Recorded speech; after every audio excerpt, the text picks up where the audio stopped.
बिस्मिल्लाहिर्रहमानिर्रहीम। अस्सलाम वालेकुम dear students, I am Waqas Akhtar from channel interesting study. आज हम चैप्टर 3 का बड़ा इंपॉर्टेंट टॉपिक डिस्कस करेंगे जो कि कई बार पेपर्स में लॉन्ग क्वेश्चन के तौर पे आ भी चुका है। ये क्वेश्चन दो तरह से आता है पेपर्स में कि फोर्स और मोमेंटम का रिलेशन क्या है ये एक्सप्लेन करें, या फिर न्यूटन सेकेंड लॉ को हम मोमेंटम की टर्म्स में कैसे लिख सकते हैं इस चीज़ को एक्सप्लेन करें। मैं वीडियो शुरू करने से पहले आप लोगों की तवज्जो इस वीडियो की तरफ मबजूल करवाना चाहूँगा। बी अटेंटिव और केयरफुली इस टॉपिक को समझें ताकि आपको इजी कंसेप्ट्स इस वीडियो में बग़ैर किसी डिफ़िकल्टी के समझ आ जाए।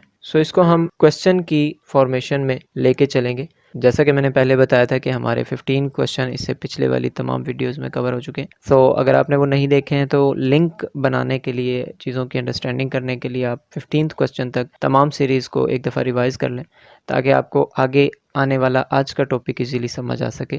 क्वेश्चन नंबर 16 है आज का। क्वेश्चन इसी तरह से पेपर में आ सकता है कि derive a relation between force and momentum, या फिर explain Newton second law of motion in terms of momentum. इसकी डेफिनेशन से स्टार्ट करते हैं। When a force acts on a body, it produces an acceleration in the body and will be equal to the rate of change of momentum of the body. ये definition क्या है, इसका formula ज़रा हम mathematical लिख लेते हैं और उसके बाद फिर इसको समझने की कोशिश करते हैं कि फोर्स जो है जब एक बॉडी के ऊपर एक्ट करती है तो वो एक बॉडी के अंदर एक्सेलरेशन जनरेट करती है। फर्स्ट ऑफ ऑल ये बात हम आगे आने वाली डेरिवेशन में भी देखेंगे। And will be equal to the rate of change of momentum, और यही फोर्स इक्वल होगी rate of change of momentum के। अब ये जो P F minus P I over T लिखा हुआ है यह है rate of change of momentum. इसकी डेरिवेशन स्टार्ट करने से पहले हम कुछ फार्मूलाज को रिकॉल कर लेते हैं। यहाँ पे फार्मूलाज आपके सामने। मोमेंटम को हम पी से शो करते हैं, इसका फार्मूला होता है एम वी। यहाँ पर एम जो है मैस है और वी वेलोसिटी है। तो मैस और वेलोसिटी को जब हम मल्टीप्लाई करते हैं तो इनके प्रोडक्ट से हमें मोमेंटम हासिल होता है। ये मैथमेटिकल डेफिनेशन है मोमेंटम की। एक्सेलरेशन का फार्मूला क्या है? V F minus V I over T.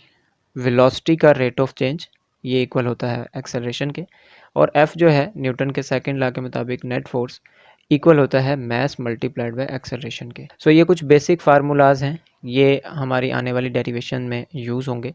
अगर इन फार्मूलाज के बारे में आपको जानना है तो मैं इस वीडियो के डिस्क्रिप्शन में उनका लिंक ऐड कर दूंगा। वहाँ से आप इनको वॉच करके इन फार्मूलाज के बेसिक कंसेप्ट्स को जान सकते हैं। अब हम डेरिवेशन की तरफ आते हैं।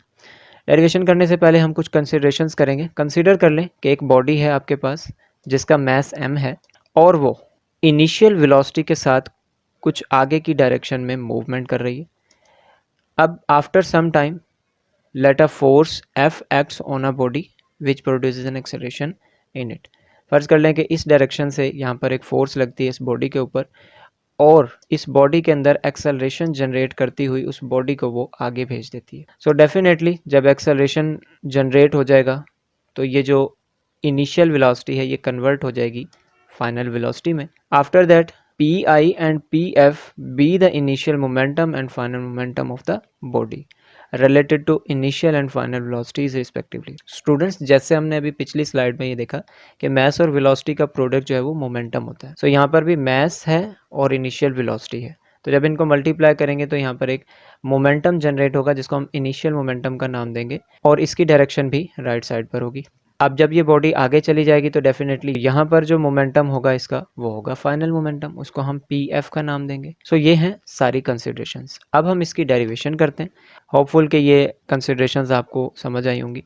डेरिवेशन करने के लिए as we know P is equals to M V, simple सा फार्मूला है। Initial momentum will be equal to M V I. इस फार्मूला के मुताबिक इनिशियल मोमेंटम को अगर हम लिखना चाहें तो पी के साथ आई लगाएंगे, आई इन द सेंस इनिशियल, और v के साथ भी i लगाएंगे। अब इसी तरह से फाइनल मोमेंटम के लिए हम P F will be equal to लिखेंगे एम वी एफ, ये आ जाएगा हमारे पास final momentum. And change in momentum will be equal to final momentum minus initial momentum. Mathematics के फार्मूलाज के मुताबिक जब आप किसी दो नंबर्स का चेंज लेते हैं तो चेंज लेने के लिए आप बड़े नंबर को पहले लिख के उसमें से माइनस करते हैं छोटा वाला नंबर, तो उससे आ जाता है हमारे पास चेंज इन द सेंस आप सब्ट्रैक्शन भी कह सकते हैं। यहाँ पर हम मोमेंटम्स की सब्ट्रैक्शन करेंगे तो उससे हमारे पास चेंज इन मोमेंटम आ जाएगा। अब चेंज इन मोमेंटम को हम पी एफ माइनस पी आई से लिखेंगे और जो फाइनल मोमेंटम है उसका फार्मूला आप यहाँ देख रहे हैं एम वी एफ, वो होगा माइनस इनिशियल मोमेंटम की जो वैल्यू होगी वो होगी mvi। अब स्टूडेंट्स हम इसी चेंज इन मोमेंटम का रेट फाइंड आउट करेंगे। अब रेट निकालने के लिए हमने ये डिस्कस किया था पहले भी कि हम हमेशा क्वांटिटीज़ को टाइम से डिवाइड कर देते हैं। जब आप टाइम से डिवाइड कर देंगे तो आपके पास रेट आ जाएगा क्वांटिटीज़ का। सो हमने चेंज इन मोमेंटम का रेट निकालना है, तो चेंज इन मोमेंटम को हम टाइम से डिवाइड कर देंगे। लेफ्ट साइड पे करेंगे तो according to the rules of the mathematics equation को बैलेंस करने के लिए हमें राइट साइड पे भी टाइम से डिवाइड करवाना पड़ेगा। तो अब हम नेक्स्ट इक्वेशन में ये देख रहे हैं कि मैस को यहाँ से कॉमन लिया जा सकता है, क्योंकि मैस वी एफ और वी आई दोनों के साथ मल्टीप्लाई हो रहा है और कॉमन है, तो हम इसको ब्रैकेट के बाहर लिख सकते हैं और बाकी टर्म को हम V F minus V I over T को ब्रैकेट में लिख सकते हैं। सो इसके बाद आपने एक्सेलरेशन का एक फार्मूला पढ़ा हुआ है जो कि हमने पिछली स्लाइड में कंसीडर भी किया है। So V F minus V I over T की जगह पे आ जाएगा एक्सेलरेशन और बाकी इक्वेशन एज इट इज़ है। अब according to the Newton's second law of motion आपने पढ़ा हुआ है F is equals to M A. तो यहाँ पे जहाँ पे आपको m मल्टीप्लाइड बाय a होता हुआ नज़र आ रहा है, उसकी जगह पे आप f लिख सकते हैं और बाकी टर्म जो है वो एज इट इज़ आ जाएगी। सो फाइनली हम फोर्स का और मोमेंटम का रिलेशन देख सकते हैं। अब ये है इक्वेशन नंबर 1। सो इस इक्वेशन में आप देख रहे हैं कि फोर्स और मोमेंटम का रिलेशन हमारे पास आ चुका है। सो सवाल भी हमारा यही था कि फोर्स और मोमेंटम का रिलेशन निकालें या फिर न्यूटन्स सेकंड लॉ को मोमेंटम की टर्म्स में एक्सप्लेन करें।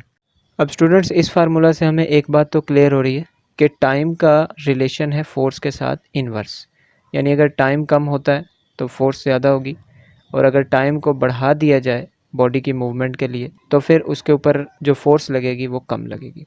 अब इसी फार्मूला से रिलेटेड आप लोगों की किताब में एक इंटरेस्टिंग इन्फॉर्मेशन दी हुई है कि fragile objects such as glass wares etcetera are packed with the suitable materials.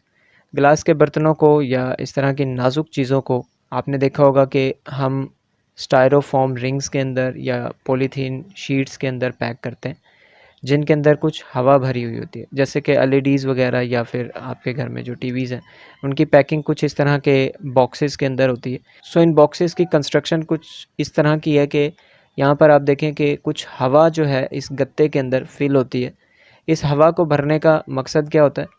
Air enclosed in the cavities of these materials. इस तरह के मटेरियल्स में हवा को भरने का मकसद उनको फ्लेक्सिबल और सॉफ्ट बनाना होता है ताकि इस बॉक्स के अंदर जो भी मटेरियल है वो थोड़ा सा लचकदार रहे। During any mishap they increase the impact time on fragile objects. किसी भी किस्म का अगर हादसा हो जाता है या ये बॉक्स जिसके अंदर एलईडी है या शीशे के बर्तन है वो नीचे गिर जाते हैं तो ये हवा जो इस बॉक्स के अंदर इसकी कंस्ट्रक्शन के दौरान हमने फिल की है वो क्या करती है, वो इसके इम्पैक्ट टाइम को बढ़ा देती है। An increase in the impact time lowers the rate of change of momentum. जैसा कि हमने पिछले फार्मूला में ये बात की थी कि जब टाइम बढ़ जाएगा तो फिर उसके ऊपर फोर्स कम लगेगी, तो यही उसने लिखा हुआ है कि an increase in the impact time lowers the rate of change of momentum and hence lesson the impact of force. कि टाइम जैसे ही बढ़ेगा इस हवा के फिल होने की वजह से ग्लास के बर्तन की या उस नाजुक चीज़ की कोलिजन होने से तो उसके ऊपर फोर्स कम लगेगी और फोर्स कम लगेगी तो इस तरह से हमारी जो चीज़ है वो ज़रा सेफ रहेगी। So this lowers the possible damage due to an accident. तो हमारी जो भी शीशे की कीमती चीज़ है वो ज़ाया होने से टूटने से बच जाएगी। सो वेरी इजी टॉपिक था आज का। आई एम होपफुल कि ये आपको इजीली समझ आया होगा। फिर भी अगर कोई क्वेश्चंस हैं तो आप कमेंट सेक्शन में डाल के पूछ सकते हैं, इंशाल्लाह यू विल बी आंसर्ड। इसी के साथ ही मुझे इजाज़त दें, इंशाल्लाह जल्द हाजिर होंगे नेक्स्ट वीडियो के साथ। तब तक चैनल को सब्सक्राइब करें और अपने दोस्तों के साथ शेयर कर दिया करें ताकि 9th क्लास के बाकी स्टूडेंट्स भी इनसे फ़ायदा उठा सकें। सो तब तक के लिए अपना बहुत सारा ख्याल रखिएगा। अल्लाह निगहबान।